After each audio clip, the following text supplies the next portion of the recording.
আমি আজি দেখুৱাম ৰূপহীহাট বিধানসভা সমষ্টিৰ এটা জৰাজীৰ্ণ পথ।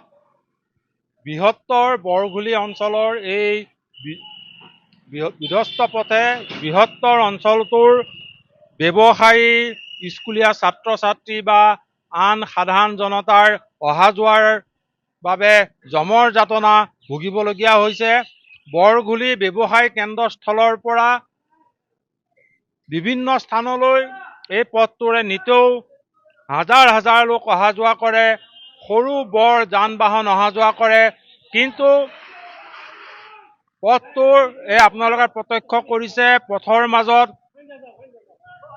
প্ৰকাণ্ড গাঁত, এডোঙা পানী, যাৰ বাবে ৰাইজৰ যাতায়াত কৰিবলগীয়া বিভিন্ন অসুবিধাৰ সন্মুখীন হৈছে।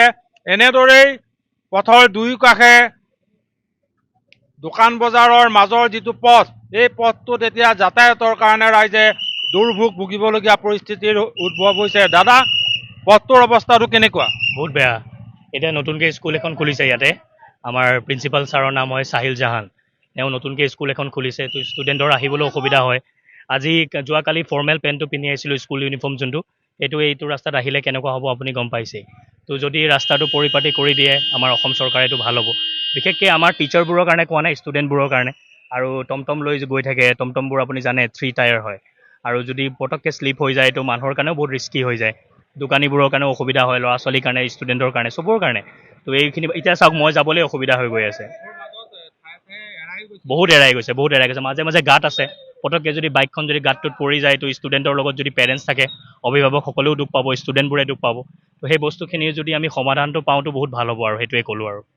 হয়, এনেদৰে দেখা গৈছে পথটোৰ মাজত একাঠু পানী, পথৰ দুই কাষ এৰাই গৈছে, ৰাইজৰ অহা যোৱা কৰিবৰ কাৰণে অসুবিধা হৈছে। এয়া দেখিছে, এনেদৰে এই পথটোৰ দুৰৱস্থাৰ কাৰণেই এগৰাকী এনেদৰেই দুৰ্ঘটনাত পতিত হোৱাৰ পৰা কথমপি ৰাখিছে। আৰু এই পথটোৰে নিতৌ ছাত্ৰ ছাত্ৰী, বিভিন্ন ধৰণৰ যান বাহন, ব্যৱসায়ীসকল বা অন্যান্য ৰাইজ অহা যোৱা কৰে, যাৰ বাবে এতিয়া এই অঞ্চলটোৰ পথটোৰ এই জৰাজীৰ্ণ কদৰ্যময় ৰূপটোৰ বাবে এতিয়া ৰাইজ অহা যোৱা কৰাত অসুবিধাৰ সন্মুখীন হৈছে।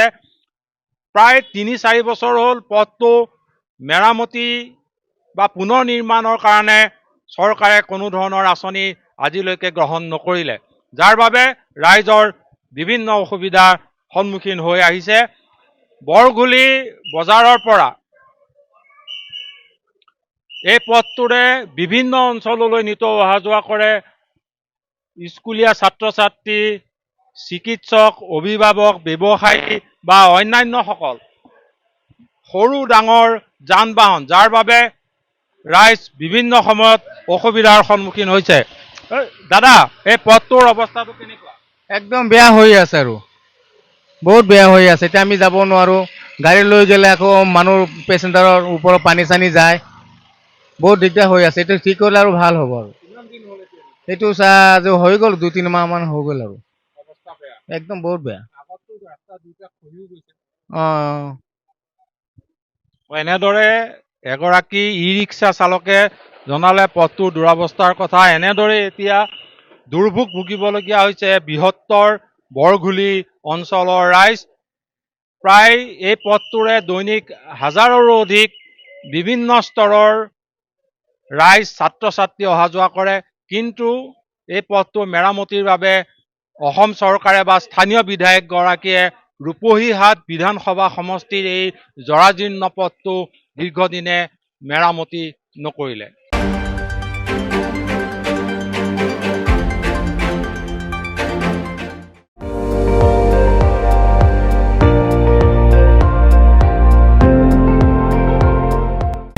আপুনি চাই আছে ND24, সৰ্বশ্ৰেষ্ঠ নহয়, সৰ্বোত্তমৰ দৌৰত।